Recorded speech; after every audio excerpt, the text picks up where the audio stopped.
Assalamualaikum warahmatullahi wabarakatuh. Eh, Waalaikumsalam. Selamat Waalaikumsalam. datang ke event Deep Tech Talk volume ke-13. Perkenalkan, aku Yuliani, biasa dipanggil Yani. Aku desainer grafisnya Deep Tech, jadi kalau kalian ada yang mantengin Instagramnya, nah itu dalangnya aku. Visualnya yang bikin aku, tapi kalau kontennya ada lagi content writer-nya. Hari ini aku yang akan memandu acara Deep Tech Talk kali ini. Kita belajar bareng soal fundamental JavaScript melalui React bersama Mas Zain Fatoni yang saat ini udah hadir. Beliau adalah seorang senior software engineer and Ninja Fan, juga aktif di komunitas React.js dan Frontend Indonesia. Oke, next. Oke, bagi yang belum kenal nih sama Deep Tech, mungkin kita kenal dulu kali ya, biar kita dapat konteksnya juga. Deep Tech itu apa sih? Deep Tech itu adalah sebuah yayasan yang mempunyai misi menyetarakan ilmu teknologi di di Indonesia. Nah, untuk merealisasikan atau mewujudkan misi kita punya beberapa program, yaitu kita punya media sosial, kita juga punya podcast. Setiap 2 minggu sekali kita rilis podcast Kode Nol dan ceritanya developer. Terus ada live Instagram, Deep Tech, kolaborasi sama komunitas. Jadi kalau misalkan kalian aktif di komunitas, terus tertarik buat kolaborasi sama kita, boleh banget colek kita di DM atau email. Terus ada juga live Instagram Gaptek Live bersama Rama dan Pau. Di situ membahas seputar teknologi juga. Cuma kita lebih santai, lebih membahas permasalahan sehari-hari programmer. Juga kita di Twitter punya sesi Q&A namanya Tanya Kode Nol. Setiap Rabu jam 7 malam. Jadi kalau misalkan kalian punya permasalahan apa, coba nanti cek di Twitter kita aja. Kalau misalnya temanya lagi sesuai, karena tiap minggu kita temanya beda-beda. Nanti kamu bisa tanya di situ. Kita akan menghadirkan seorang tech expert di bidangnya. Nah, kali ini kita berkolaborasi dengan dengan programmer Semarang. Kira-kira sudah hadirkah dari Semarang?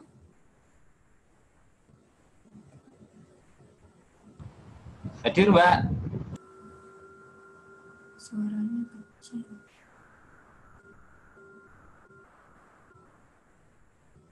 Oke, karena belum ada kabar, kita lanjut aja kali ya.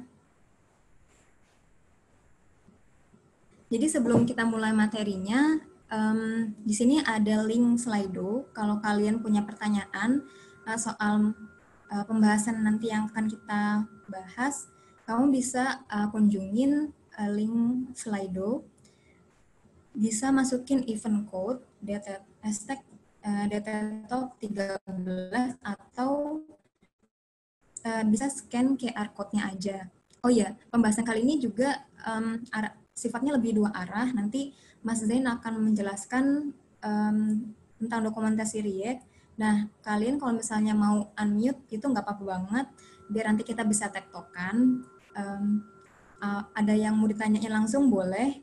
Kalau misalkan ada yang mau tanya di slide juga boleh. Nanti Mas Zain akan ngejawab pertanyaan-pertanyaan kalian, bisa ketika sesi berlangsung atau nanti setelah sesi berlangsung. Oke, sip. Mungkin dari aku itu aja. Aku serahkan ke Mas Zain. Silakan Mas Zain. Ya, terima kasih. Saya langsung share screen mungkin ya.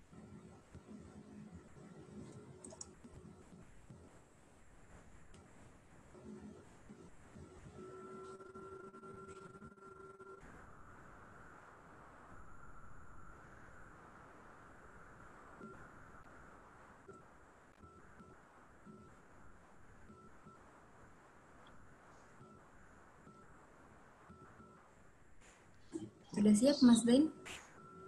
Ya, saya share screen dulu sebentar. Saya langsung share dari meja saya aja.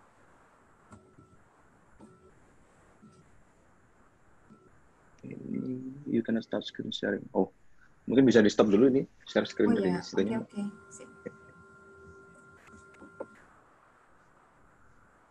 Share desktop. Bisa dilihat ya layar saya.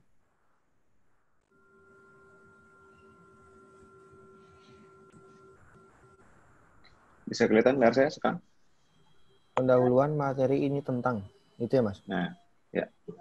Jadi bismillahirrahmanirrahim. Assalamualaikum warahmatullahi wabarakatuh. Iya, Waalaikumsalam Bismillah. warahmatullahi wabarakatuh. Waalaikumsalam.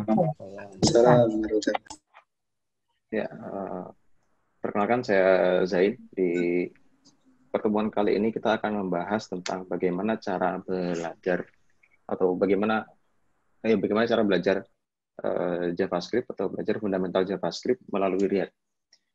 Jadi sebagai pendahuluan untuk mengelola ekspektasi kita semua, saya akan menjelaskan apa saja yang akan kita bahas ke depan. Jadi yang pertama yaitu materi ini adalah tentang cara belajar fundamental JavaScript. Jadi yang saya tekankan di sini adalah bagaimana cara belajarnya, bagaimana cara kita mempelajari fundamental JavaScript. Jadi bukan tentang JavaScript-nya itu sendiri dan semua konsepnya. Nanti akan kita telusuri juga, tapi yang penekanannya adalah cara belajarnya. Bagaimana cara belajarnya? Cara belajarnya adalah dengan menelusuri tutorial resmi React.js. Jadi kita akan bersama-sama buka tutorial resmi React.js. Tadi kalau ada yang minta slide-nya, sebenarnya slide-nya dari saya ini aja satu slide. Jadi materinya kurang daftar materinya tidak bisa dibaca dari slide, tapi memang harus disimak dari live stream kali ini. Misalnya nanti ada yang skip, mungkin bisa coba menonton ulang rekamannya di YouTube kalau sudah dipublish. Selanjutnya, untuk apa kita belajar tentang cara belajar ini? Yaitu sebagai bekal untuk mulai belajar React.js dan JavaScript. Jadi materi ini ditujukan untuk yang belum pernah belajar React, bahkan mungkin belum pernah belajar JavaScript juga, sehingga harapannya supaya React dan JavaScript tidak terlalu menjadi momok gitu. Ini untuk merendahkan batas barrier, mungkin ya, merendahkan barrier dari kita dalam memulai untuk belajar React atau JavaScript. Nah, di samping itu materi ini bukan tentang penjelasan seluruh konsep JavaScript, karena sudah tentu kita tidak bisa membahas seluruh konsep JavaScript. Saya sendiri pun juga belum paham semuanya tentang JavaScript, karena JavaScript itu sangat luas. Saya baca buku JavaScript juga belum tamat, sampai sekarang masih sekian persen lah gitu.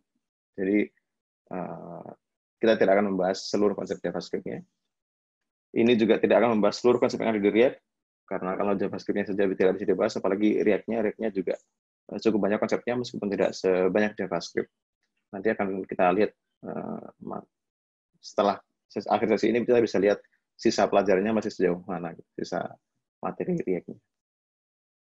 Lalu yang terakhir, ini juga bukan tutorial JavaScript atau React secara utuh, karena lagi-lagi kalau tutorial React saja itu Ken Sidus kemarin baru launching tutorial React yang utuh. Dia kata dia 14 minggu untuk bisa belajar React secara utuh menurut versi dia gitu. Apalagi ditambah JavaScript-nya. Jadi kita nggak mungkin membahas semuanya secara utuh. Lagi-lagi penekanan di sini adalah tentang bagaimana cara belajarnya. Jadi harapannya sepulang dari sini kita jadi lebih pede untuk mulai belajar. Jadi sudah tahu bagaimana caranya dan punya akses terhadap sarana-sarana belajarnya. Untuk itu, maka saya persilakan masing-masing dari kalian untuk bertanya konsep apapun yang belum dipahami di tengah-tengah materi. Jadi misalnya saya sedang bahas tentang sesuatu di React atau di JavaScript, tapi kalau ada yang belum dipahami atau penjelasan saya kurang jelas, bisa langsung ditanyakan. Mungkin bisa saya coba jelaskan dengan konsep yang lain, atau mungkin saya bisa kasih link atau referensi lanjutan untuk didalami lebih lanjut di luar sesi ini dan sebagainya. Jadi silakan langsung unmute nanti di Zoom. Kemudian yang terakhir ini bebas berkonsultasi menanyakan pertanyaan apapun, termasuk yang tidak disinggung di materi. Jadi lagi-lagi karena di sini kita nggak mungkin menjelaskan secara utuh, jadi nanti di sesi tanya jawab kita akan persilakan kepada teman-teman yang ingin menanyakan pertanyaan apapun terkait React.js dan JavaScript yang tidak dibahas. Dan untuk yang itu pertanyaan silakan ditanyakan di Slido. Jadi misalnya tadi ada yang tanya bagaimana React, VS View dan sebagainya itu, karena itu nanti silakan aja ditanya di Slido, kita bisa bahas sebagai bahasan sampingan lah. Tapi untuk pembahasan intinya, cara belajar fundamental JavaScript dengan menelusuri tutorial resmi React.js ini bisa langsung disampaikan melalui suara. Sampai sini cukup dipahami ya? Paham, Mas. Paham, Mas. Sip. Kalau sudah cukup paham, kita bisa langsung mulai. Ya, seperti yang saya sampaikan tadi,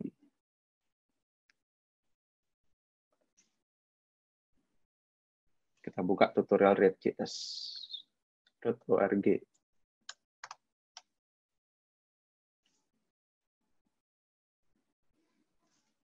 Terbaca ya masih ya? Ya, jadi di React.js ini, dulu waktu saya belajar React.js, itu saya merasa kesulitan. Mungkin sekilas saya beri perjalanan saya ya mungkin. Jadi,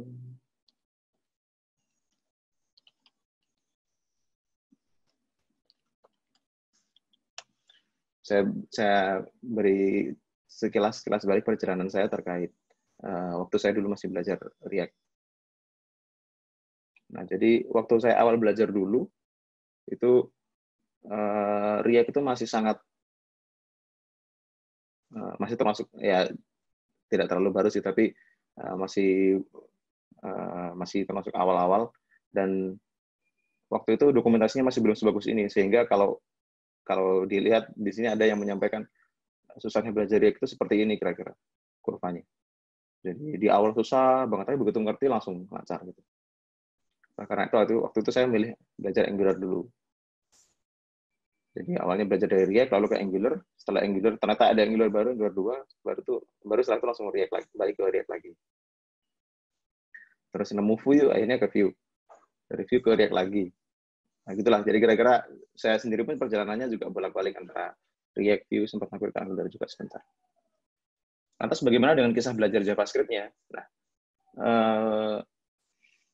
JavaScript-nya waktu itu saya pelajari sambil lalu sebenarnya. Jadi saya sempat juga menyempatkan diri membaca buku, tapi seperti yang saya bilang, saya belum selesai membaca buku yang saya baca itu. Baru sampai ya mungkin 60% lah, atau 70%. Tapi dengan bekal itu sudah sangat cukup untuk bisa produktif di React. Dan cara belajar React saya pun juga tidak serta-merta hanya membaca buku saja, lalu nggak coding, nggak dicobain ya, tapi belajarnya sambil belajar React juga waktu itu. Jadi ini di sini yang akan saya coba demonstrasikan, mungkin bukan persis seperti apa yang saya pelajari, apa yang saya lakukan dulu, karena waktu itu dokumentasi React masih belum sebagus ini. Tapi kurang lebih mungkin bisa menggambarkan bagaimana mekanisme yang saya lakukan dalam mempelajari React sekaligus JavaScript.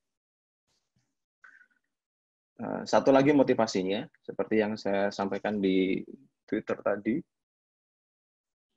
kenapa kok menurut saya belajar React ini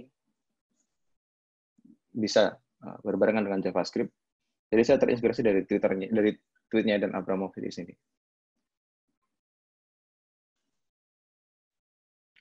Ya, jadi nampaknya perlu disampaikan bahwa kita bisa memulai React dengan skip JS Fundamentals jika kita mau.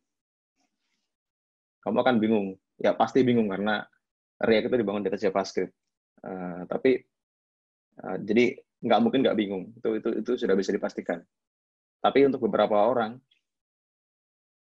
getting something on the screen, jadi menghasilkan sesuatu di layar itu satu-satunya cara untuk bisa membuat kita tetap bertahan dengan ketertarikan kita di awal. Jadi bayangkan kalau harus membaca buku JavaScript yang saya pun sampai sekarang belum selesai baca dan harus menamatkan itu dulu sebelum mulai coding misalnya, itu Bisa jadi sebelum selesai baca sudah pupus motivasinya. Ya seperti saya sekarang belum selesai baca dan saya pupus motivasinya, lalu saya nggak akan baca React. Jadi pendekatan ini mungkin perlu diperkenalkan sehingga semakin banyak orang yang mau untuk belajar React dan JavaScript gitu. Jadi di sini learning is not linear, you can start anywhere and branch out. Ini yang coba kayak saya mulai, jadi saya akan mulai coba belajar dari dokumentasi JavaScript. Dari dokumentasi React. Nah ini, catatannya di sini. Ini juga yang akan jadi pendekatan penting di demonstrasi saya setelah ini. Saya tidak mengatakan kamu tidak harus menuju ke level yang lebih rendah.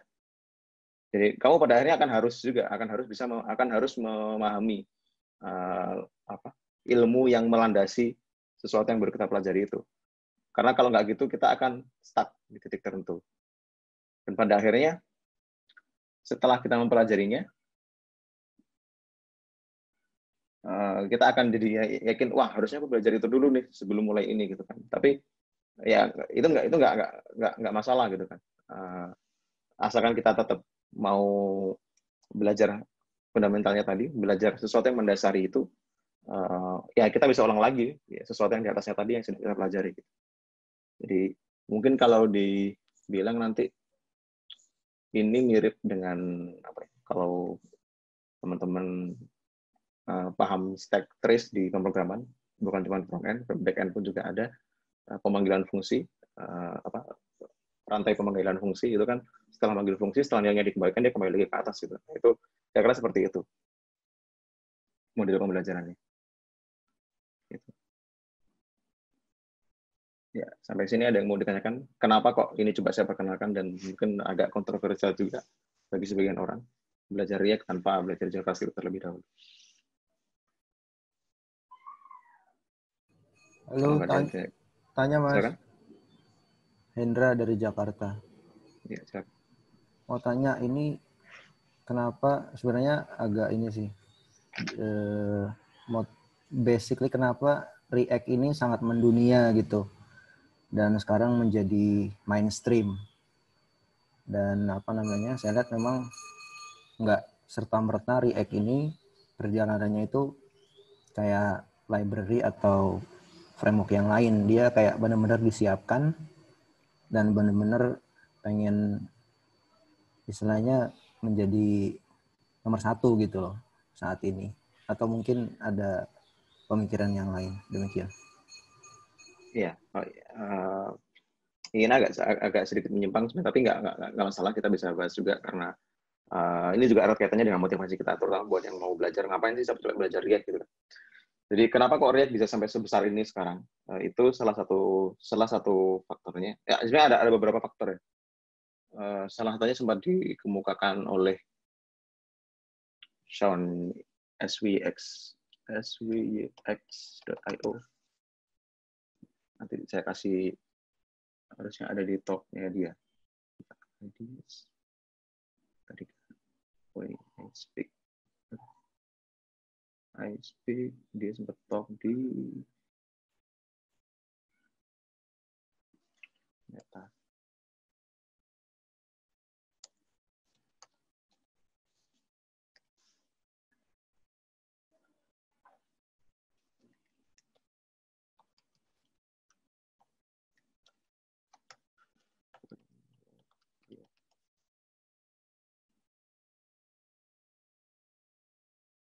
React Meta Frameworks. Oh, ini Growing a Meta Language. Iya ini. Jadi nanti silakan dilihat lebih lanjut kenapa kok React bisa sebesar ini. Itu menurut saya yang dia jabarkan di sini itu sangat masuk akal terkait rasionalisasinya, alasan kenapa React bisa semaju ini. Saya share di chat ya. Thank you, Mas. Ya. Jadi kenapa itu intinya adalah ibarat software ya, atau operating system. React ini semacam dia bikin Linux-nya. Jadi Linux itu kan bawa spirit open source-nya, spirit keterbukaannya, spirit device compatibility-nya, makanya ada POSIX itu standar yang untuk Unix friendly itu kan. Nah, semangat itu diterjemahkan jadi dijalankan jadi berbagai distro. Jadi ada distro ada Ubuntu, ada Mint, banyaklah, saya juga nggak hafal, banyak banget, Arch Linux dan sebagainya. Distro itu diciptakan sesuai dengan kebutuhannya. Tapi semuanya dilandasi oleh Linux itu tadi. Nah, RIAC ini mereka berhasil menciptakan itu. Jadi dengan menemukan cara baru untuk melakukan pemrograman front end atau JavaScript lebih pada umumnya, utamanya front end sih, karena RIAC ini kan fokusnya ke visual ya. Jadi dengan menemukan cara baru itu dan hanya dengan menegakkan tiang fondasi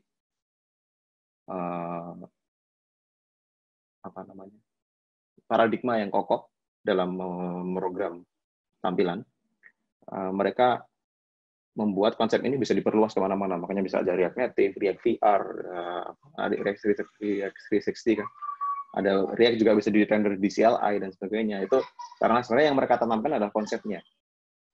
Nah, kebetulan memang media pengantarnya yang awal itu ada JS-nya ini. Tapi dari sini berkembang jadi React Native dan sebagainya. Dari situ, React juga nggak bisa disebut framework karena dia nggak cukup lengkap untuk bisa menjadi standalone framework untuk bisa bikin aplikasi web yang utuh. Makanya ada distro-distro lagi yang berdiri di atasnya. Nah, kita sering mengenal ada yang namanya Gatsby, Next.js, ya, Next.js. Ini adalah dua contoh distro mungkin ya kalau kita bicara Linux itu.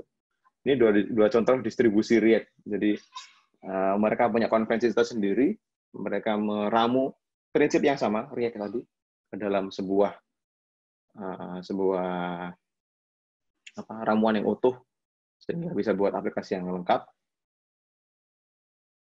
Kemudian Next.js ini juga dia juga salah satu versi distronya dengan beberapa prinsip yang berbeda dengan Gatsby dan beberapa pendekatan yang berbeda. Jadi mungkin menurut saya itu sih salah satu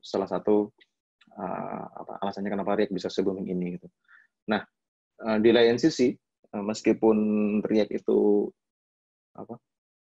sudah se-booming ini ya, tapi ya lagi-lagi jangan terlalu mengandalkan React untuk selamanya. Wah, saya jago React pasti karir saya ke depannya aman pasti gitu. Ya belum tentu juga karena namanya framework dia berdiri di atas bahasa pemrograman, di atas JavaScript. Kalau kita nggak memperkuat landasan pemahaman JavaScript-nya seiring dengan kita belajar React, maka ketika misalnya suatu saat nanti framework React ini sendiri runtuh atau musnah yang kita nggak tahu kapan, mungkin digantikan oleh yang lain, itu nantinya ya kita jadinya nggak bisa mengandalkan ilmu React ini aja gitu. Maka dari itulah bagi yang mulai belajar React, selain belajar React sambil lalu kita pelajari JavaScript-nya juga.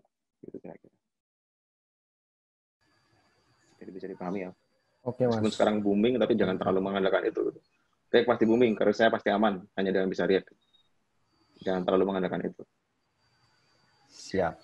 Thank you, Mas. Kita lanjut. Di dokumentasinya ini itu ada dokumentasi, ada dua bagian besar. Nah, ada docs, ada tutorial. Docs itu kalau ingin belajar konsepnya, kalau kita buka di sini. Oh ya, sebelum itu, jadi kenapa kok sekarang akhirnya saya gunakan ini sebagai media belajarnya, karena menurut saya sekarang dokumentasi React sudah sangat rapi ya. Jadi mereka sudah menata ulang dokumentasinya, strukturnya sehingga bisa dipahami, dan termasuk di sini juga ada dua jalur. Yang pertama dokumentasi, yaitu bagi yang ingin mempelajari React dari sisi konsepnya, dari sisi Hello World ini. Jadi this guide is designed for people who prefer learning concepts by step by step.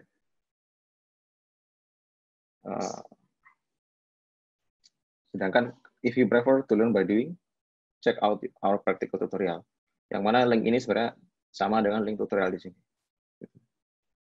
Jadi kalau yang ini, this tutorial is designed for people who prefer learn by doing.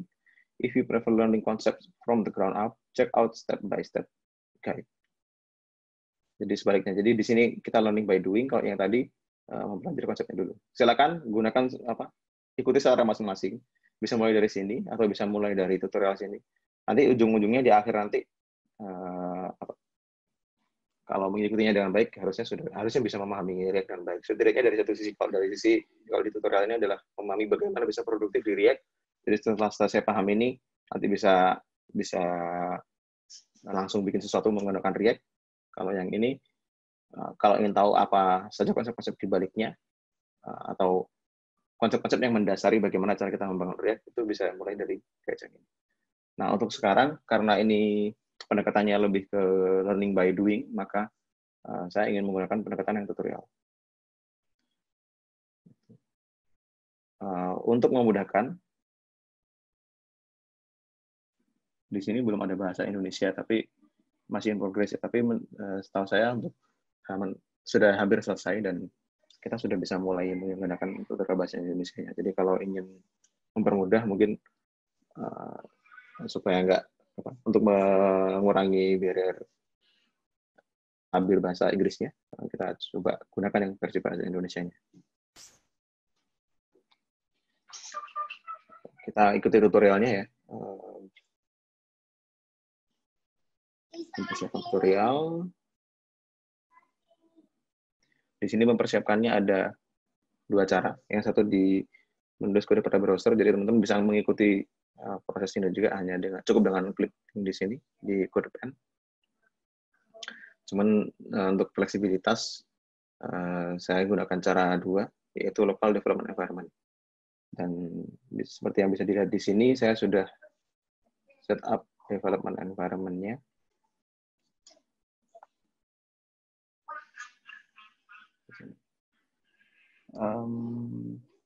Jadi saya sudah lakukan ini npx create React app supaya tidak terlalu lama. Ini adalah komen npx ini adalah perintah untuk menginstal suatu aplikasi Node.js JavaScript dengan menggunakan template dari React Create React App. Lalu setelah itu untuk sekilas saya kasih tahu di sini juga. Jadi di sini saya sudah initialize project-nya melalui tadi npx React App. Lalu diminta untuk menghapus semua filenya. Saya juga sudah hapus semua file di src. Tapi jangan folder yang dihapus. Ikuti langkah ini aja. Yang dihapus hanya cukup file saja. Lalu tambahkan file index.css dan tambahkan file index.js. Di sini sudah saya tambahkan juga index.css dan index.js sesuai dengan isi di file yang dilinkkan. Lalu tambahkan 3 baris kode berikut pada bagian atas index.js. Jadi di bagian atas index.js-nya sudah saya tambahkan juga kode ini. Dengan demikian, kalau kita menjalankan npm start, maka di file 3000 akan ada seperti ini.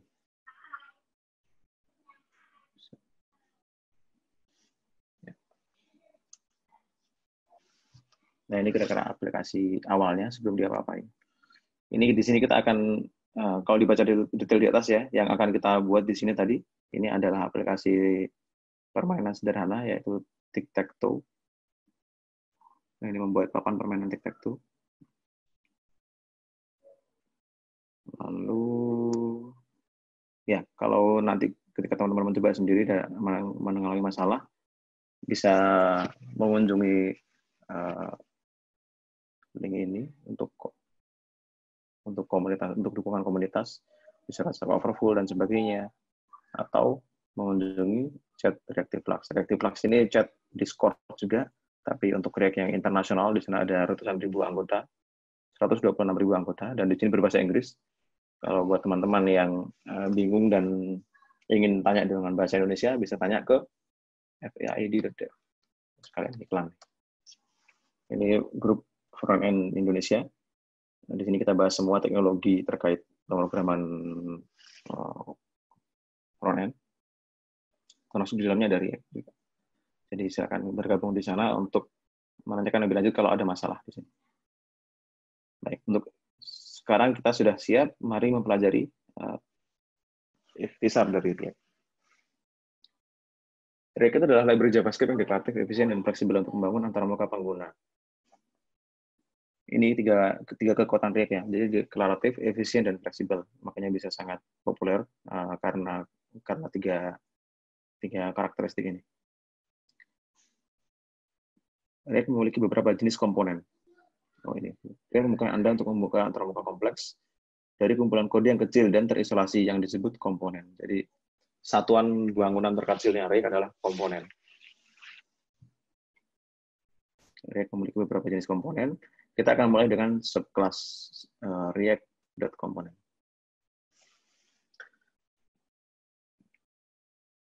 Ini bisa dilihat di belum kodenya. Nah, di sini bagi yang bagi yang melihat kode ini mungkin akan melihat ada tag aneh ya, semacam ini. Buat sebagian orang yang hanya tahu JavaScript, mungkin kok di dalam JavaScript bisa ada sesuatu yang mirip HTML atau mirip XML. Nah, ini tag ini adalah cara untuk memberitahu React bahwa kita ingin menggunakan komponen untuk ditampilkan.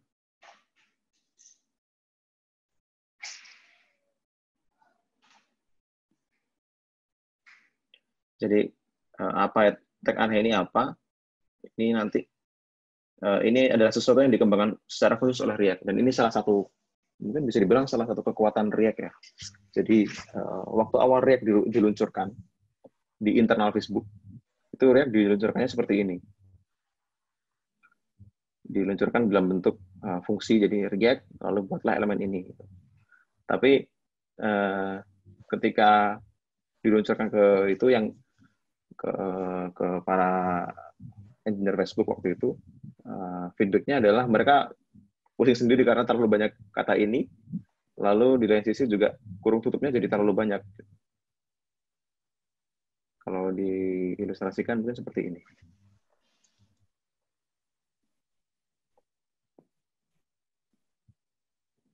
Nah, di sini kan ini kurung tutupnya ada berapa? Ini baru 3 komponen ya. Bayangkan kalau kita punya kode React itu biasanya kan ada 10 atau 20 komponen yang saling bersarang gitu, yang saling bertumpuk di dalamnya. Ini ada beberapa kurung tutup yang harus dikelola, dan itu biasanya cukup menjemukan, bahkan bisa jadi salah satu sumber bug juga kalau di front end. Maka akhirnya mereka mencari cara baru untuk mendeklarasikan komponen, dan mereka menemukan JSX ini. JSX ini adalah JavaScript Extended atau XML ya, saya lupa.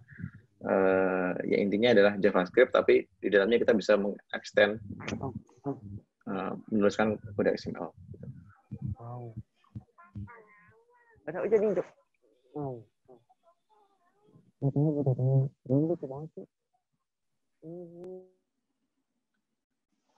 Sampai sini ada yang mau ditanyakan?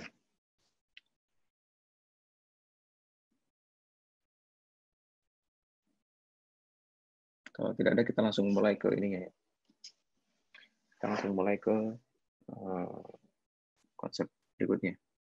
Ya, ini yang kedua. Kita sudah punya aplikasi ini.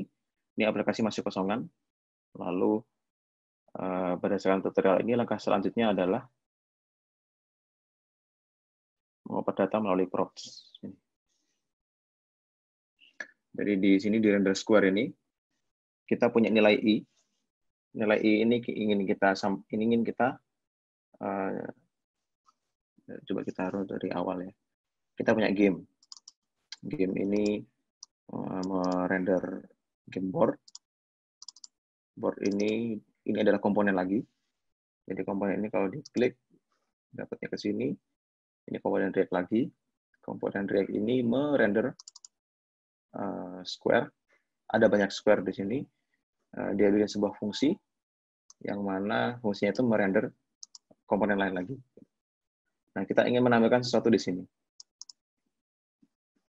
Kita ingin menampilkan nomor yang dilewatkan ini ke sini.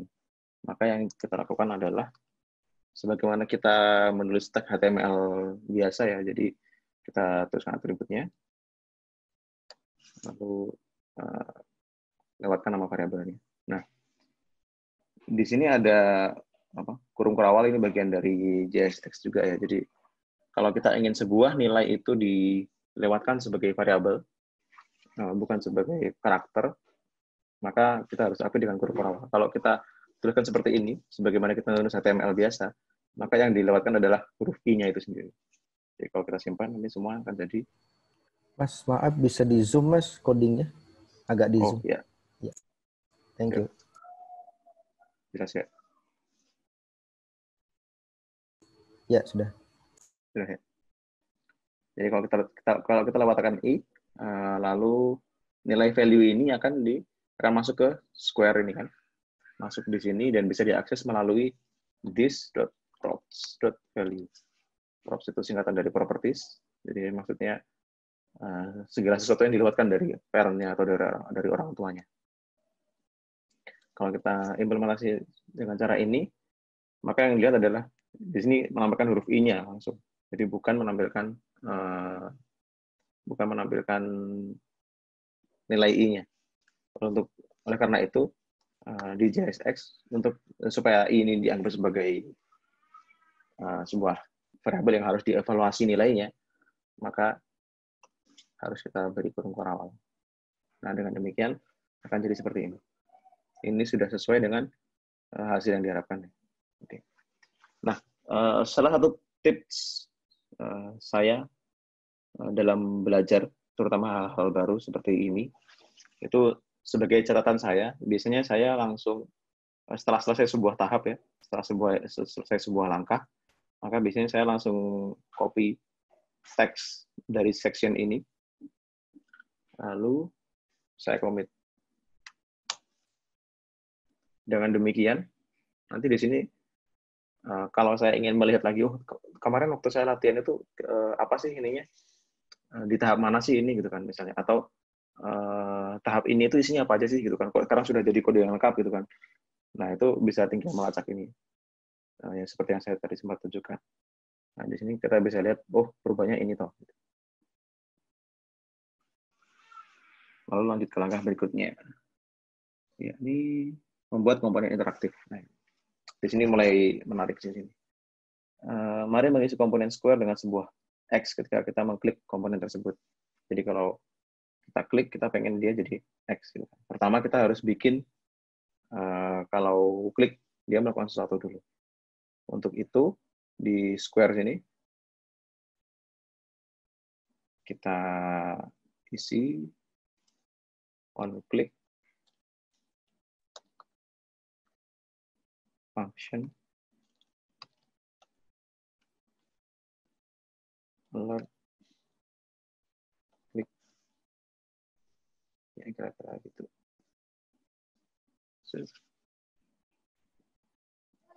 Sesuai dengan perintahnya, alert ini bagi yang belum paham, alert itu fungsi untuk memunculkan ini di JavaScript.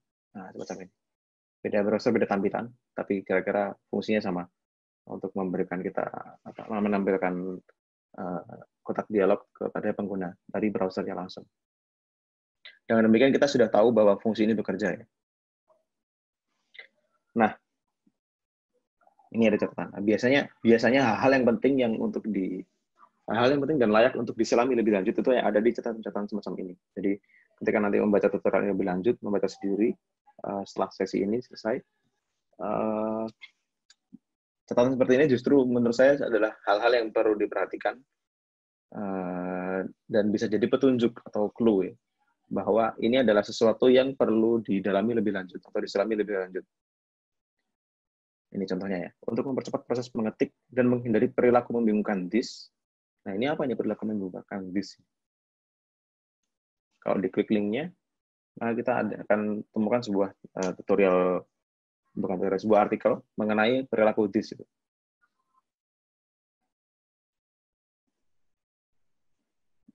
Kita selesaikan dulu bacanya. Kita akan menggunakan syntax arrow function. Apalagi ini syntax arrow function ini? Klik aja linknya. Ini. Oh, ternyata arrow function itu adalah compact alternative to a traditional function expression. Jadi kalau ini diklik juga, function expression itu fungsi yang sudah kita tuliskan seperti ini. Mirip ya, function, lalu return.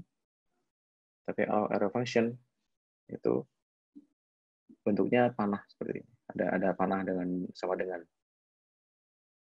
Nah, dari sini diubah jadi seperti ini. Jadi kalau kita ikuti, maksudnya ini adalah sintaks function ini kita ubah jadi arrow function, yaitu dengan menghilangkan kata function-nya. Kalau kita beri tanda panahnya, kurung kurangnya juga bisa dihilangkan. Nah, di sini kita bisa mendapatkan efek yang sama.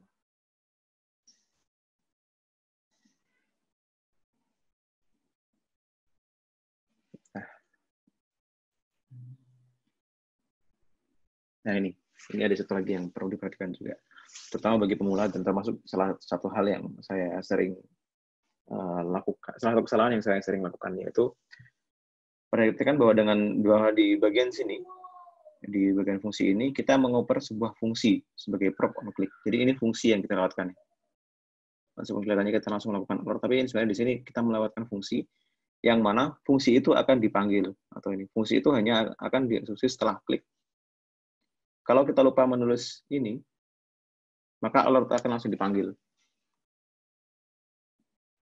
Coba kita lihat ya. Belum saya klik sudah terpanggil. Dan diklik malah kepanggil. Karena alert ini nggak mengembalikan fungsi apapun. Jadi kalau kita lihat sebenarnya ini sebenarnya hanya kumpulan fungsi ya. Kita game ini punya fungsi render, dia mengembalikan board juga punya fungsi board. Ketika ditanya harus merender apa, dia panggil fungsi render, ya, lalu mengembalikan ini. Ada render square memanggil komponen ini, mengembalikan komponen ini, lalu komponen ini mengembalikan lagi ini. Jadi sebenarnya itu rantai pemanggilan fungsi. Ketika kita render dia pertama kali, ya semua fungsi ini akan dipanggil. Jadi kalau yang kita lewatkan di sini bukan fungsinya, maka ya ini akan dipanggil sebagaimana biasa langsung ketika awal kita render React. Maka dari itu jangan sampai lupa meletakkan ini di depan supaya ini bisa dianggap sebagai fungsi dan baru dipanggil ketika diklik. Nah, ini kita sudah selesai membaca catatannya. Lalu seperti yang saya jelaskan tadi, di pemrograman itu kan ada stack trace ya. Jadi ada tumpukan fungsi yang dipanggil. Kalau kita buka di sini bisa nggak kita?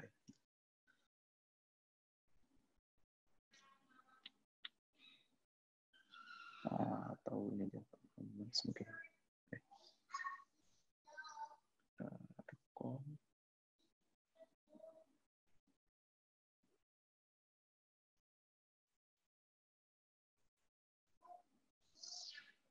Atau ini deh, tarik code, stop. Nah ini di JavaScript itu sebenarnya biasa tak ubahnya dengan fungsi atau pemrograman di bahasa lainnya. Jadi kalau kita panggil fungsi, kan dia akan selalu memanggil fungsi yang lainnya yang perlu dia panggil kan untuk menyelesaikan itu. Termasuk demikian juga di React. Jadi kalau ini kita lihat ini ada rantai pemanggilan fungsi ya. Jadi fungsi ini memanggil sampai yang nanti fungsi yang paling akhir ini selesai ini alert ini selama 1,56 karena alert nggak akan return sebelum kita klik OK kan. Jadi saya makan waktu 1,56 detik untuk mengklik OK-nya. Setelah itu dia mengembalikan lagi ke atasnya. Nah, mekanisme pemanggilan fungsi inilah yang dilakukan oleh React.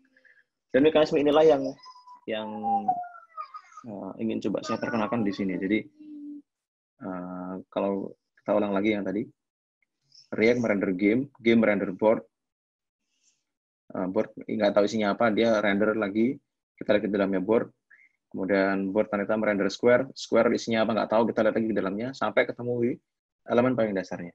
Nah, demikian pula dalam mempelajari React itu untuk bisa tahu bagian mana dari JavaScript, yang mana yang sangat luas itu tadi, dan sulit untuk dipahami secara utuh dalam waktu yang singkat. Untuk mengetahui bagian mana yang penting untuk dipelajari lebih dulu, kita bisa mulai dengan belajar React dulu. Jadi yang kita mau mempelajari React, kita lihat catatannya seperti ini. Oh, ternyata ada beberapa aspek yang di highlight atau yang ditekankan oleh React, sehingga berarti ini ada hubungannya dengan React, satu. Yang kedua berarti topik ini cukup penting untuk dipelajari supaya kita bisa menggunakan React dengan maksimal. Seperti itu. Dalam hal ini berarti pemahaman kita tentang this ini harus dipahami lebih lanjut.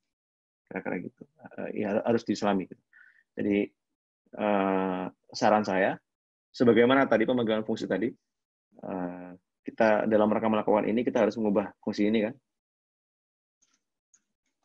Lalu kita penasaran dengan apa isinya, apa sih perilaku aneh yang this gitu yang dimaksud gitu, yang dimaksud di dokumentasi ini, ya kita klik linknya aja, kita masuk ke sini. Dan di sini kita mulai belajar this-nya JavaScript itu bagaimana. Gitu. Sebelum melangkah ke situ sepertinya ada yang terlewat di atas. Klasis. Oh, bukan ini bahasa ini. Mas tanya. Ya, silakan. Jadi konsep belajar, maksudnya dalam memahami dokumentasi itu, di sana ada contoh-contoh. Kita ikutin dulu runut dari A sampai B, B sampai C secara runut dulu, terus kita execute berhasil, baru kita masuk ke yang kita nggak ngerti, atau di tengah-tengah jalan kita baru ngikutin, ada kurios di sana kita lihat gitu. Bisa keduanya, tergantung yang lebih urgent yang mana. Misalnya yang lebih urgent dalam hal ini, wah saya harus bikin fitur besok nih gitu. Ya berarti selesaikan dulu fiturnya gitu. Tapi jangan lupa, makanya di sini yang tadi saya sampaikan kan kita coba telusuri ini. Tapi sebelum itu kita selesaikan dulu nih. Ini kita di sini mau ngapain sih gitu kan? Tapi di sini ada catatan kan? Apa itu React? Ini kan ada catatan. Nah, berarti di sini kasih catatan. Note misalnya. Komen. Iya, dikasih komentar. Aja how to apa tadi?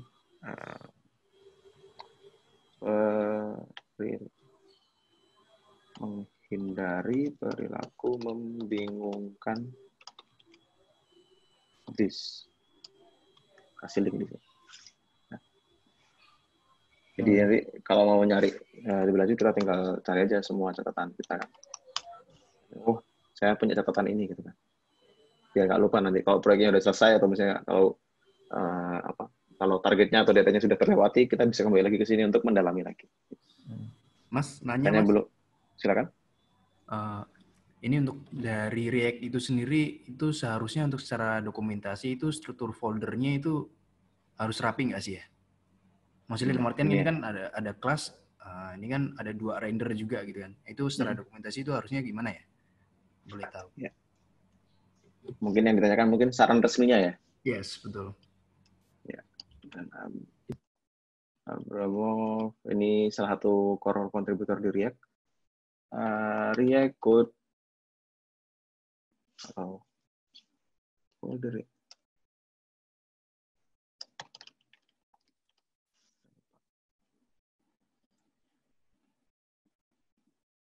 Ini ada rekomendasinya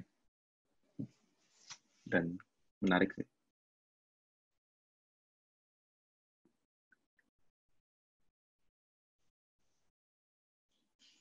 Move fast around until it feels right.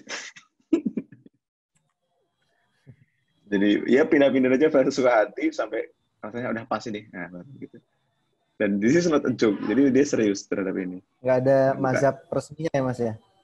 Nggak ada mazhab resminya. Jadi begitu ya. Oke. Jadi kesannya ngelawak ya, tapi serius. Jadi sebenarnya kayak bedain bikin containers, bikin components, terus bikin HOC segala macam itu juga sebenarnya suka-suka hati juga ya. Iya, bahkan ya saya di project yang lama juga sebelum ada hooks kan kita masih pakai container itu. Masih ada HOC itu kita ya ini yang pindahin suka-suka, kadang kita juga violate aturannya juga gitu ya. Karena kalau mau terlalu strict juga berantakan gitu kan. mau Iya. terlalu strict biar rapi, malah jadi kebanyakan kodenya gitu kan. Padahal ribet amat sih gini doang gitu kan. Tapi di lain sisi ya lagi-lagi ikutin pragmatisme terdekat aja gitu. Paling enak searching filenya sih Mas, ngapalin nama filenya daripada ngikutin struktur foldernya. Itu juga banyak yang punya opini. Oh ya, saya lupa memperkenalkan ada satu distro React lagi namanya Redwood.js.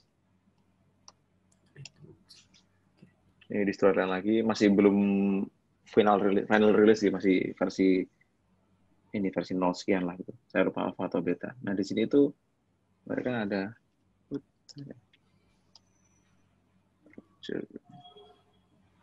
ini Redwood file structure.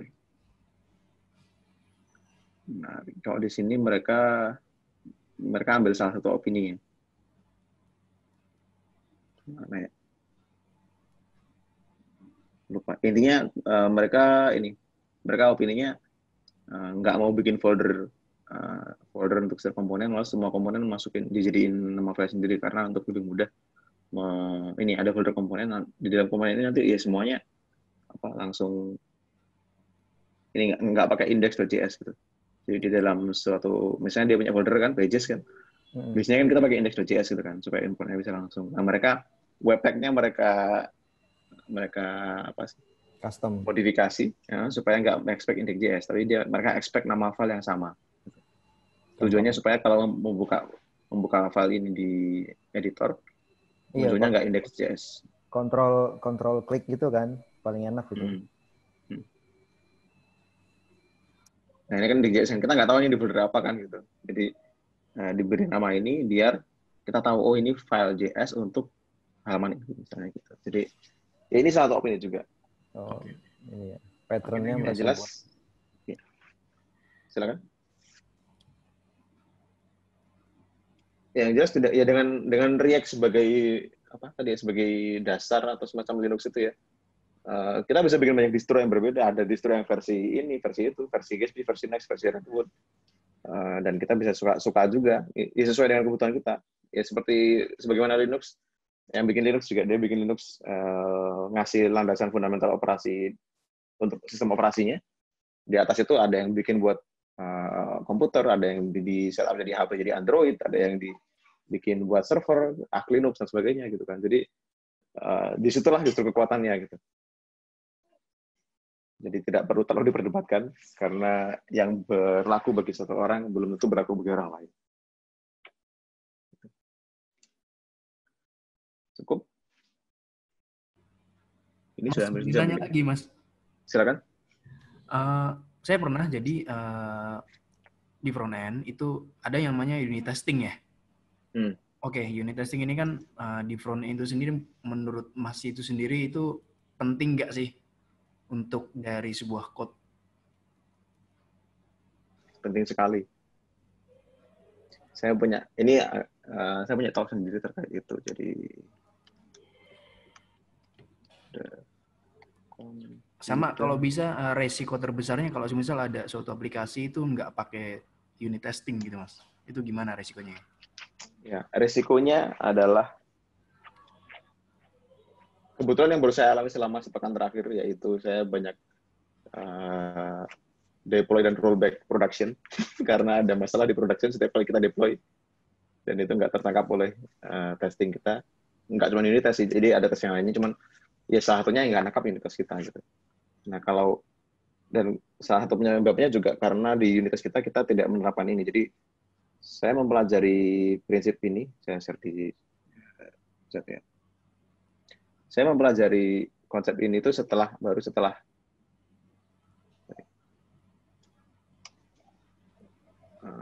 saya mempelajari ini baru setelah project kita itu dibuat. Jadi waktu itu di file itu kita belum menerapkan ini. Nah, dampaknya adalah karena dia berpotensi menimbulkan false positive testing yang mana harusnya komponennya rusak, tapi karena nggak dites dengan baik, maka tesnya fine aja. Maka ya udah kita kan aman nih gitu kan, kita deploy deh gitu. Begitu di deploy ternyata berantakan gitu di production, rollback lagi. Kita benerin lagi karena lagi-lagi karena tesnya juga belum cukup komprehensif, di deploy berantakan lagi gitu. Jadi salah satu dampaknya itu, jadi itu baru banget saya rasakan selama sepekan terakhir ini. Jadi salah satu PR saya ya memperbaiki testing di project itu. Karena kalau kepengen sebuah project stabil ya sederhananya jangan deploy lagi, jangan bikin perubahan. Tapi itu nggak mungkin kan. Iya. Karena perubahan itu adalah suatu keniscayaan untuk sebuah software company. Di lain sisi perubahan itu juga berpotensi menimbulkan regresi. Ya, jadi kita ngubahnya di kode A, ternyata dia digunakan di modul C atau modul Z yang kita nggak tahu. Kemarin kebetulan yang ngubah itu anak intern, dia juga nggak tahu, saya juga kurang teliti buat ngecek. Ya karena saya sambil lalu aja review kodenya, yang penting kodenya kelihatan nggak aman gitu kan. Ternyata dia mempengaruhi bagian lain yang saya lupa bahwa itu dipakai di sana. Gitu. Komunikasi berarti yang penting ya. Oke Mas, thank you Mas. Bukan cuma komunikasi, ya itu komunikasi melalui testing tadi. Jadi kalau seandainya dulu saya tulis tes dengan baik seperti ini, maka tanpa saya suruh pun dia akan bikin fitur yang lebih baik tanpa memperkenalkan bug baru di launchingnya. Oke. Ini mungkin kalau dilihat dari waktu bisa jadi kita sudah hampir habis, mungkin 10 menitan lagi. Itu salah satu itu kalau kita lihat dari tujuan saya mengadakan sesi ini, ya ini untuk memperkenalkan bagaimana cara belajarnya. Jadi mungkin kita baru sampai berapa tahap ini, baru 1 atau 2 tahap. Tapi intinya kira-kira seperti itu. Mungkin biar kelihatan langsung kita coba selesaikan dulu tahap yang ini ya. Kita selesaikan tahap yang ini. Jadi tadi ada catatan 1, ada catatan kedua. Ini syntax error function itu apa? Ini. Note syntax error function. Kasih komentar lagi. Lanjut. Selanjutnya kita ingin agar komponen square mengingat bahwa komponen tersebut sudah diklik dan mengisinya dengan X. Untuk mengingat sesuatu, komponen menggunakan state. Komponen React dapat memiliki state dengan mengatur this.state pada konstruktornya. Harus dianggap private oleh komponen React. Jadi karena kita butuh untuk menyimpan nilai X tadi, maka nilai X itu disimpan dalam state. State-nya dideklarasikan di dalam konstruktor. Karena ini kelas ya. Bagi yang familiar dengan OOP, kita menggunakan konstruktor di JavaScript.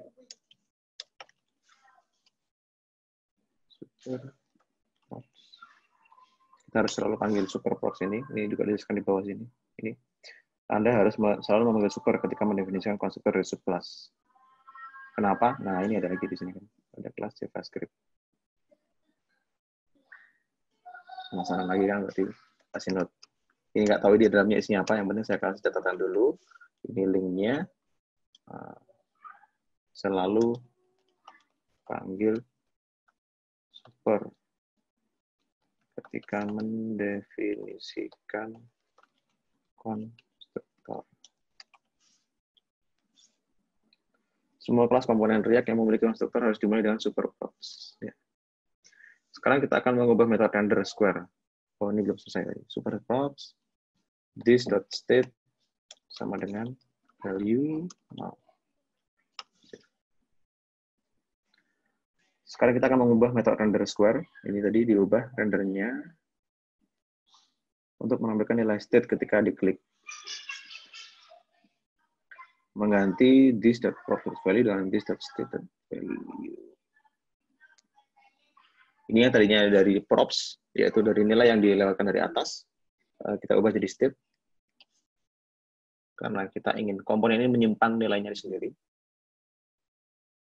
Mengganti event handler on click dengan ini this.setState. Set state value X. Pisahkan komponen kelas ini dan klik pada baris yang berbeda agar lebih mudah dibaca. Jadi karena sudah mulai agak panjang, kita pisahkan jadi 2 yang berbeda. Nah, jadi kayak gini. Dengan memanggil this.setState dari handler onClick, maka ada metode render, kita memberitahu React untuk merender ulang square. Jadi dengan memanggil fungsi ini, maka selain nilai fungsi ini itu tugasnya mengubah ini fungsi ini tugasnya juga, ini nilai ini baru berubah nih, state kamu baru berubah nih. Jadi karena ada perubahan di state, jadi ada kemungkinan kamu harus nge-render ulang. Maka dari itu, silakan jalankan ulang fungsi render ini. Dan karena di sini kita ngubah dari 0 ke X, maka React akan memperbarui komponen di dalamnya secara otomatis. Jadi ini kalau di refresh, harusnya refresh, diklik, nah jadi X, X gitu. Sudah, kita selesaikan satu tahapan, kita bisa lihat kodenya sampai tahap ini. Di copy dulu, di save dulu di sini. Dari commit, nah satu tahapan selesai. Jadi ini di tahapan kedua. Itu kira-kira prosesnya. Satu lagi alat bantu yang perlu saya perkenalkan, yaitu ada developer tools di sini. Jadi ada ekstensi untuk Chrome dan Firefox, bisa dia tinggal diklik linknya dan diinstal. Ekstensinya berguna untuk menampilkan seperti ini. Jadi di sini kita bisa cari components. Nah, kita bisa inspect elemen. Bedanya adalah kalau inspect elemen ini kan kita bisa kita inspect ya. Oh, ini button class square X. Ini kan HTML hasilnya, tapi atau DOM hasilnya. Tapi kita nggak tahu state-nya berapa gitu kan, karena state itu kan private milik React kan, jadi DOM-nya nggak tahu sebenarnya state-nya itu apa atau berapa. Nah itu bisa kita intip di sini di square ini. Coba biar beda kita refresh ya, biar bisa kosong lagi. Nah di sini kita lihat square yang pertama ya, square pertama value-nya 0 gitu. Begitu diklik berubah jadi X. Yang kedua masih 0. Begitu diklik berubah jadi X. Itu kira-kira. Di sini juga kita bisa lihat props yang dilewatkan dari sini. Props ini tadi dia lewatkan 0, lewat di sini. Ya dia menerima 0, tapi dia nggak menampilkan apa-apa. Jadi dia tetap menerima propsnya di sini.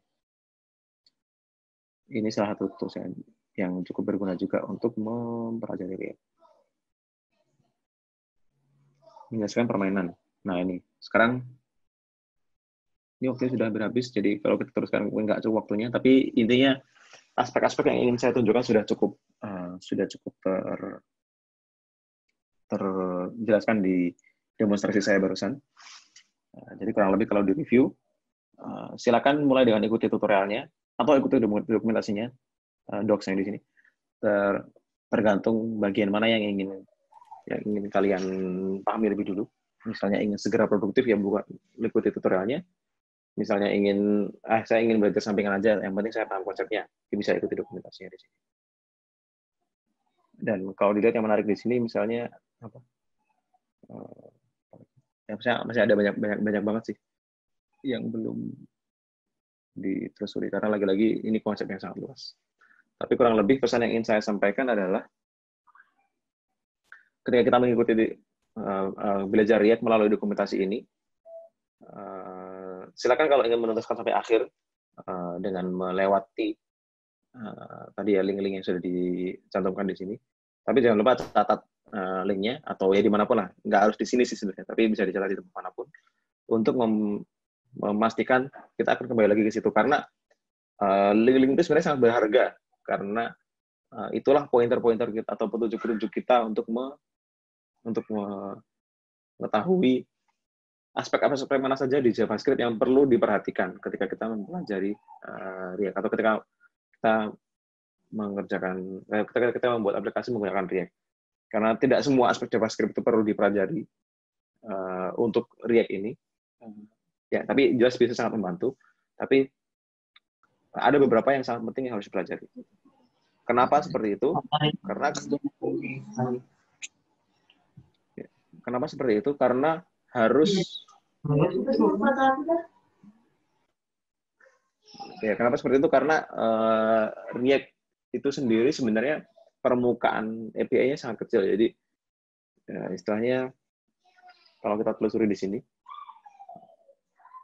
kalau kita telusuri di kode yang baru saja kita tulis sampai detik ini aja, itu sebenarnya mungkin bisa dibilang 80%-nya mungkin ini JavaScript sebenarnya. Jadi ini kayak class square extend kayak komponen. Ini adalah JavaScript classes. Ini sama sekali tidak berbeda dengan kelas ini. Lalu super props-nya punya JavaScript. This-nya ini punya JavaScript. State ini hanya satu cara oleh React, cara bagi React untuk menyimpan nilainya. Tapi sebenarnya konsep this dan konsep variable state itu milik JavaScript. Konsep this dan konsep property di dalam kelas itu juga milik JavaScript. Jadi itu masuk dalam konsep this-nya ini. Jadi lagi-lagi itu konsepnya JavaScript. Lalu tadi konsep fungsi tadi, perilaku membingungkan, this, arrow function, itu juga konsepnya JavaScript. Lagi di sini. Function, cara deklarasi fungsinya, cara deklarasi properti di fungsi, cara manggil fungsi ini di _square, itu semua JavaScript. Termasuk ini juga cara kita rendernya dokumen.getElement by ID root ini juga JavaScript. Jadi hampir semuanya JavaScript, yang berbeda, yang khusus mungkin hanya JSX-nya yang kita lihat agak nyeleneh ya di sini. Kok bisa ada tag HTML di dalam JavaScript? Lalu kok bisa ada kurung kerawal di sini, lalu kurung kerawal di sini gitu kan. Nah, itu mungkin beberapa hal yang aneh yang diperkenalkan oleh React. Tapi di luar itu semua itu adalah JavaScript itu sendiri. Konsep JavaScript itu sendiri. Maka dari itu mungkin sesi pemaparan saya ini kan saya tutup dengan ini.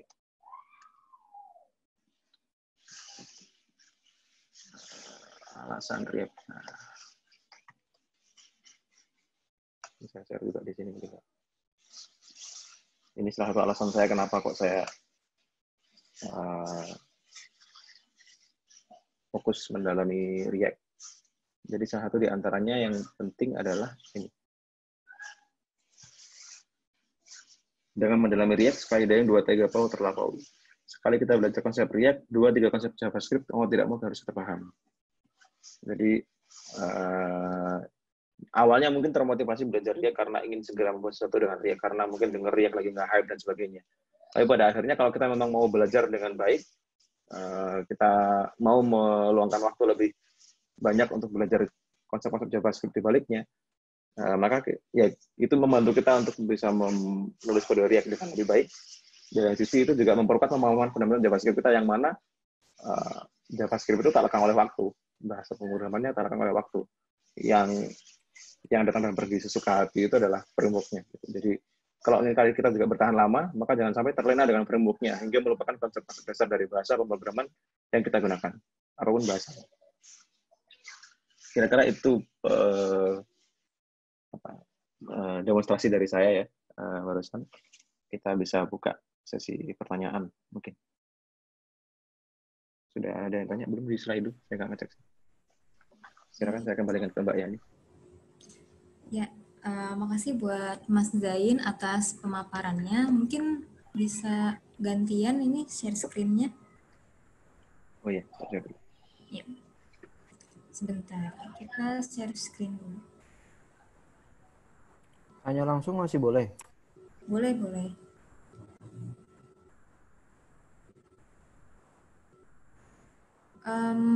Gimana Mas Hendra, mau nanya dulu?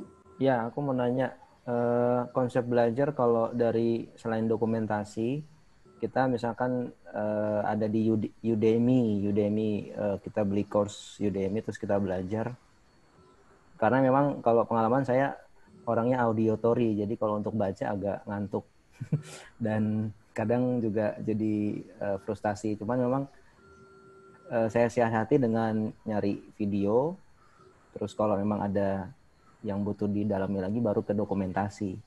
Nah, apakah learning seperti itu umum dilakukan atau memang harus dari dokumentasi? Demikian. Ya, learning seperti itu sah-sah saja dilakukan. Bahkan saya sendiri pun juga masih mengikuti itu ya. Jadi saya itu mulai bisa paham React dengan baik itu setelah mengikuti course-nya Wes Bos. Lalu mulai bisa paham testing dengan baik itu setelah mengikuti course-nya Ken Sidots yang di testing JavaScript. Lalu ini juga saya baru aja beli course Epic React dengan harapan saya bisa meningkatkan ilmu saya lagi terkait React. Karena alternatif React itu kan lagi-lagi karena React itu sangat low level sekali ya, mainnya di level paradigma, sehingga kita bicara konvensi, kita bicara best practice itu tidak selamanya ada pakem tertentu. Nah, saya ingin mempelajari pakem-pakem itu dari course tadi. Jadi saya nggak masalah belajar dari course dan sebagainya dari Udemy. Yang jadi masalah adalah kalau kita misalnya nemu konsep baru di situ, sumbernya apapun, bisa tutorial, bisa dokumentasi resmi, atau bisa video call dan sebagainya. Tapi kalau kita menemukan konsep baru lalu kita nggak menggalinya lebih dalam, nah itu sebenarnya yang jadi sumber penyakitnya, yang jadi faktor yang membuat kita jadi tidak bisa memahami konsepnya secara utuh. Mas, React Epic tuh apa sih, Mas? Epic React. Itu baru banget kayaknya. Iya, lah. Ya, itu course baru lagi sih. Itu course baru jadi promo lagi nih. Platform ya? Model itu course. Oh, itu course. Semi platform sih. Jadi udah pernah dengar platform Egghead belum? Belum. Ya, jadi ada platform namanya Egghead. Saya jadi Egghead. Ya itu mirip Udemy juga sih, Egghead, tapi dia sistemnya sekali bayar buat semua. Nah, Egghead ini bekerja sama dengan salah seorang trainernya, yaitu Kenzie Dodds, untuk bikin Epic React. Jadi Epic React ini semacam Egghead khusus versi React, dan yang dijual cuma satu course gitu. Ya ini sih course aja intinya. Mahal nggak, Mas?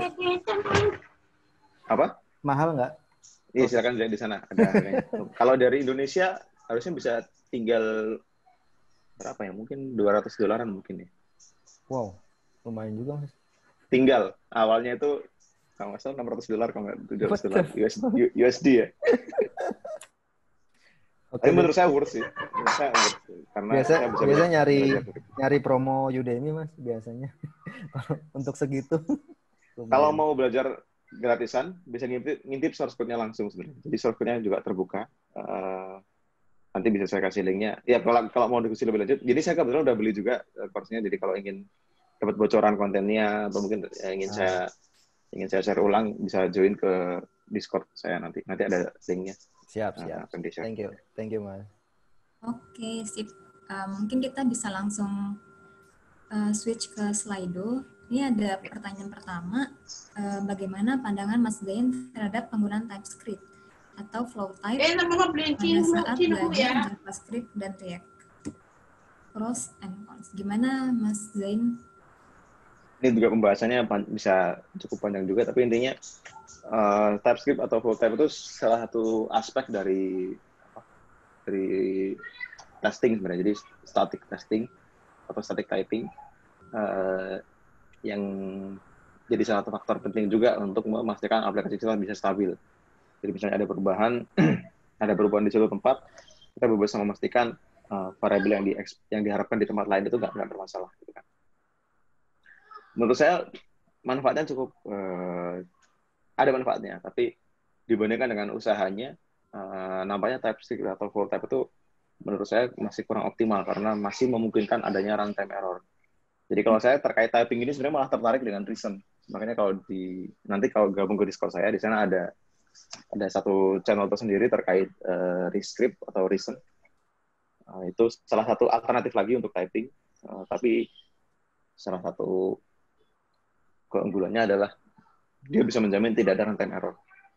Selain itu, teman di cons-nya karena reason itu bahasa baru, jadi kita harus belajar bahasa baru di situ.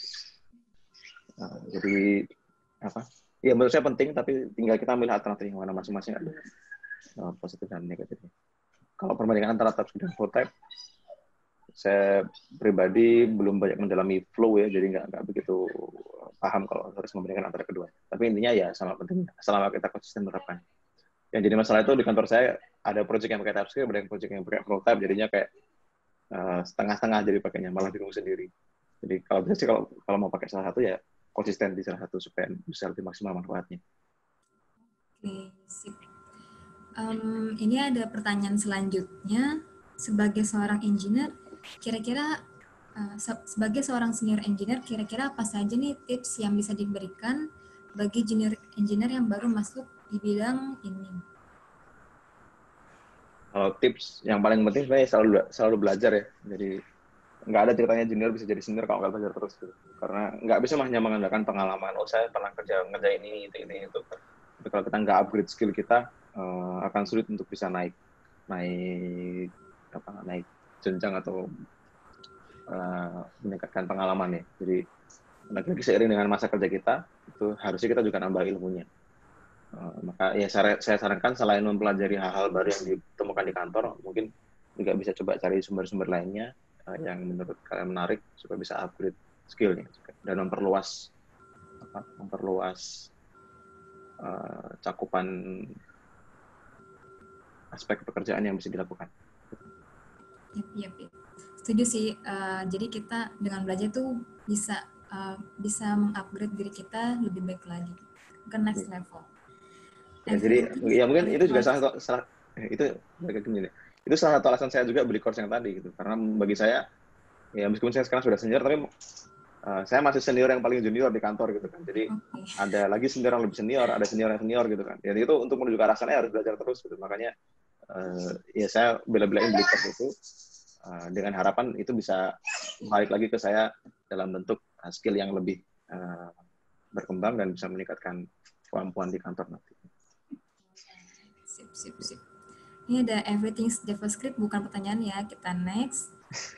Terkait data fetching di React dan JavaScript, biasanya Mas Lin pakai teknik atau library apa?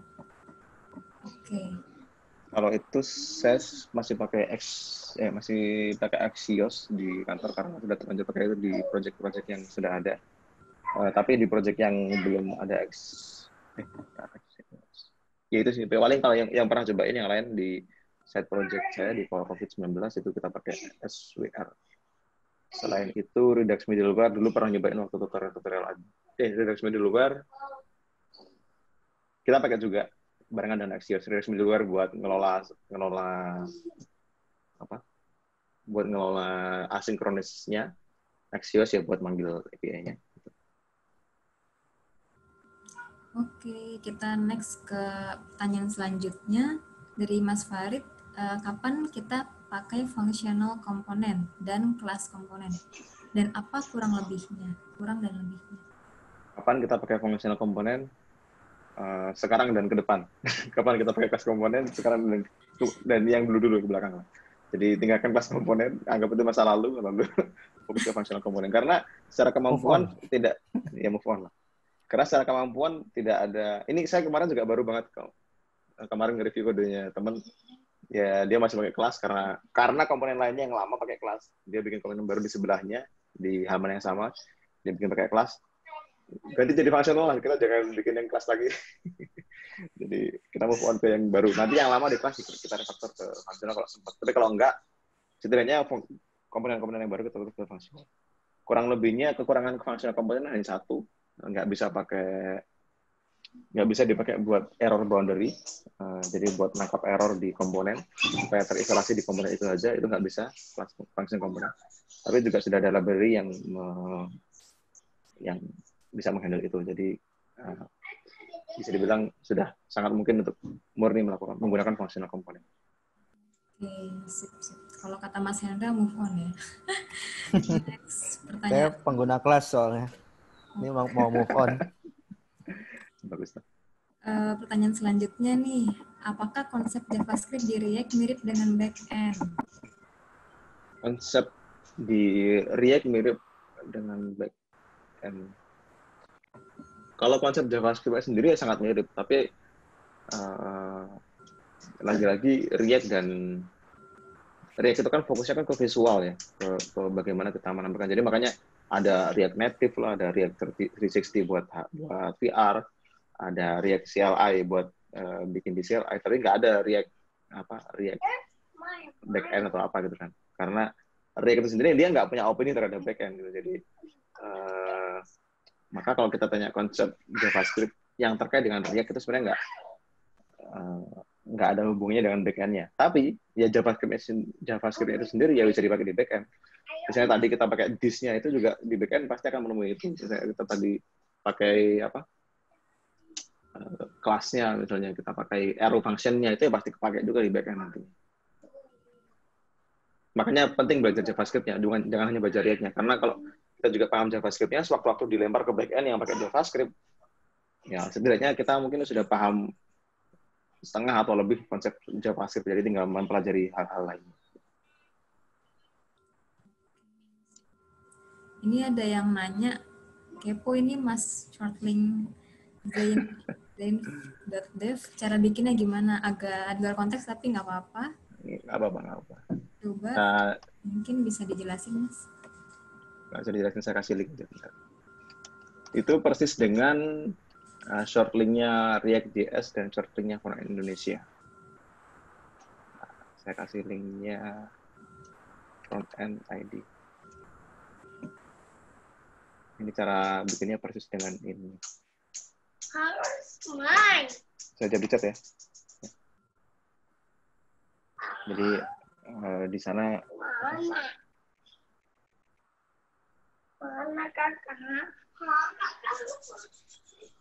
ya kalau buka di chat itu di situ ada repository.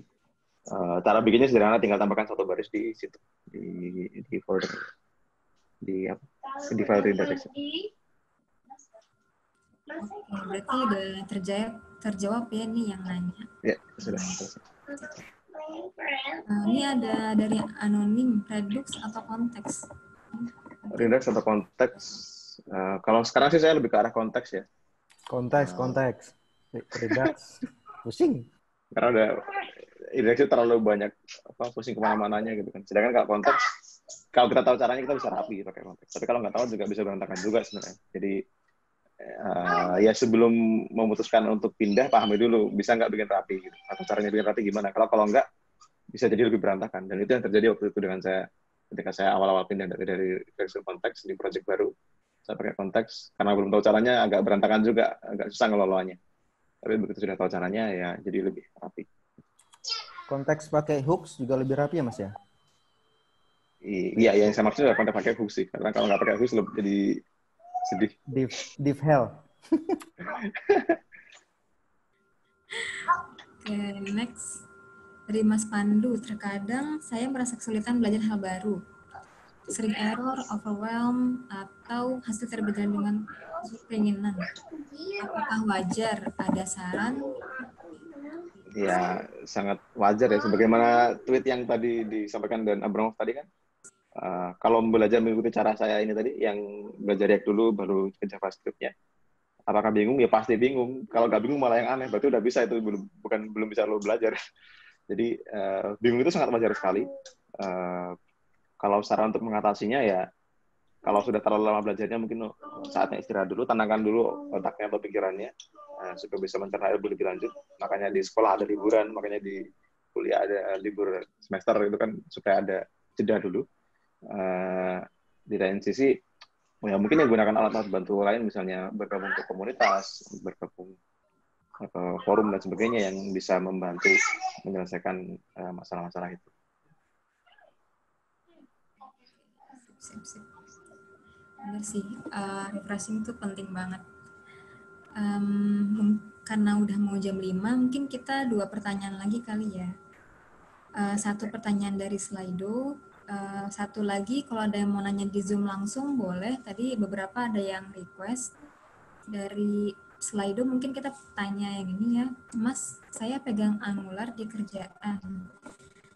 Tapi part-time React, gimana biar efektif dan efisien ya belajarnya? Nah, ini mirip dengan posisi saya waktu itu yang saya tuliskan di artikel Vue vs React. Jadi caranya efektif dan efisien lagi-lagi berkuat di JavaScript-nya. Jadi gini, nggak perlu takut ketinggalan sesuatu di React. Asalkan misalnya selama pakai Angular diperkuat konsep JavaScript-nya ya. Nanti sewaktu-waktu mau ke React harusnya bisa lebih mudah. Karena lagi-lagi sebagai pengingat, React sendiri itu tipis ini konsep permukaan API-nya itu tipis sekali. Jadi konsep-konsep yang perlu dipelajari di React-nya itu sebenarnya sedikit dibandingkan dengan konsep JavaScript-nya. Jadi asal JavaScript-nya diperkuat harusnya bisa lebih mudah untuk beralih ke React.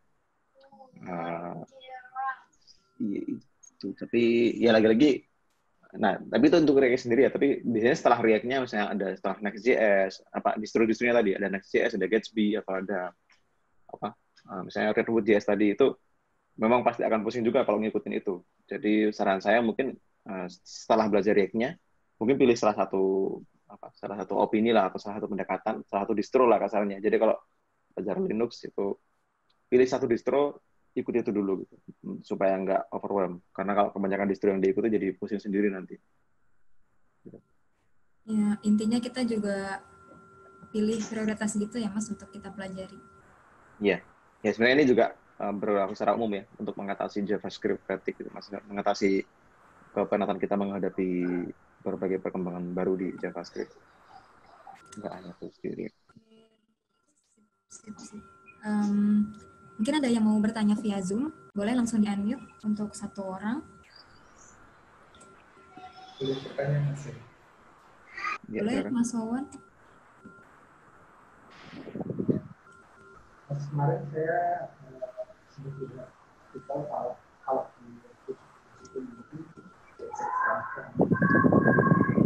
Gimana Mas Wawan? Suaranya kurang jelas. Kurang jelas.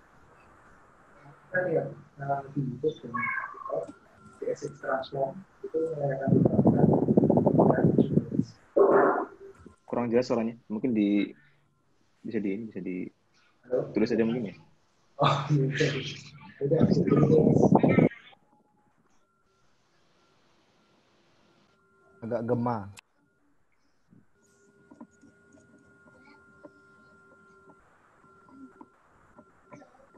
Ini tadi yang tanya bersama Mas Tommy ini ya. Mas Wawan sih. Mas Wawan ya, bukan ya?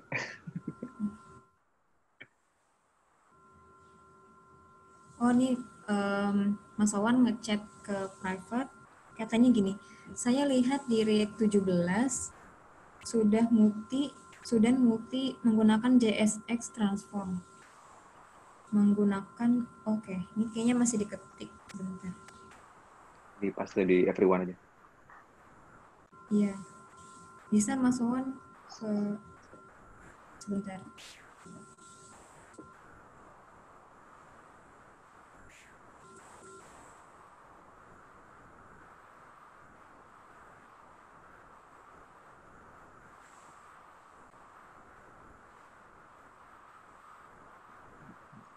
BF17.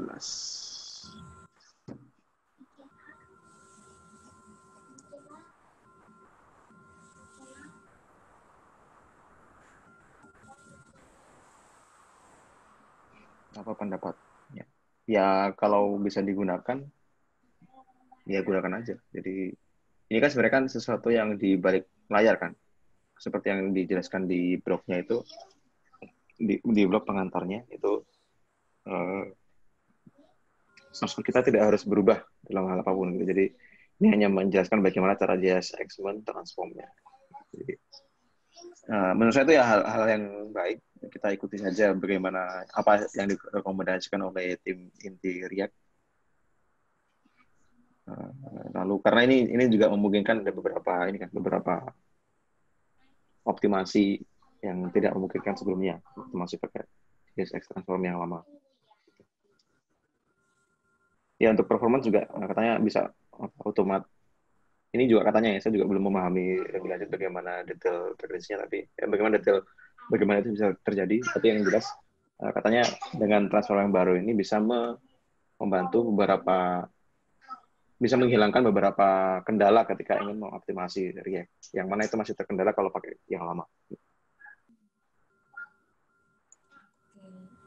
Mungkin udah terjawab ya Mas Wawan. Sip.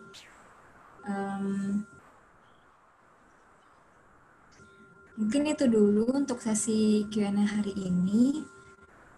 Maaf banget semua pertanyaan belum bisa dijawab. Cuma kalian masih bisa nanya-nanya ke Discord-nya Mas Zain, atau bisa juga join di grup Telegram kita di link berikut ini. Bisa dicatat dulu mungkin, siapa tahu ada yang butuh. Ya. Tadi juga saya lihat ada sekelas pertanyaan tentang karir dan sebagainya, itu di Discord saya juga ada topik tersendiri terkait karir, jadi silakan aja kalau mau tanya di sana. bisa lebih spesifik, ada channel per topiknya. Bahkan JavaScript dan React pun juga dipisah topiknya. Oke, sip, udah dicatat semua ya. Nah, tadi mungkin ada yang minta materi atau minta rekaman. Boleh banget, tapi kita akan memberikan kepada teman-teman yang ngisi feedback dari kita. Kalau misalnya kalian isi feedback ini, nanti akan kita kirimin materi-materi yang kita sampaikan hari ini. Oke, bisa dicatat dulu ya. Terima kasih buat Mas Zain atas materinya. Terima kasih buat teman-teman. Semoga hari ini bermanfaat dan bisa membantu pembelajaran kamu dalam front-end atau pelajari JavaScript dan React. Next eventnya kapan nih? Next eventnya nanti kita lihat. Masih direncanakan. Oke, sip. Terima kasih teman-teman. Terima kasih Mas Zain. Terima kasih Mas, terima kasih Mbak. Sebelum itu ada yang mau foto bareng dulu? Boleh. Bisa dibuka. Belum mandi. Kecil. Tentang hari libur ya. Apa nggak kelihatan? Kita stop share.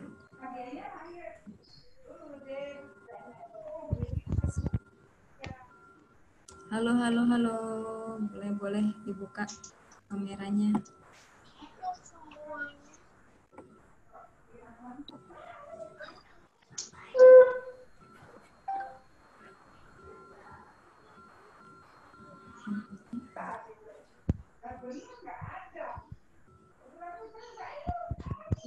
Udah semua kah?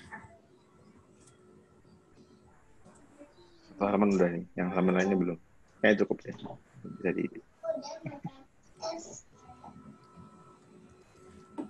Oke.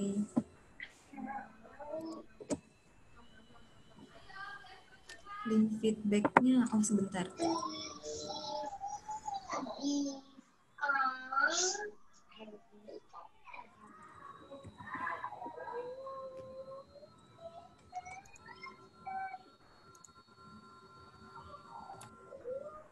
Oke, siap-siap ya. Kita akan foto bareng. Ini akan aku screenshot.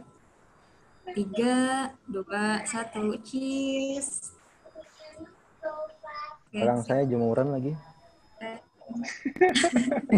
Sama Mas.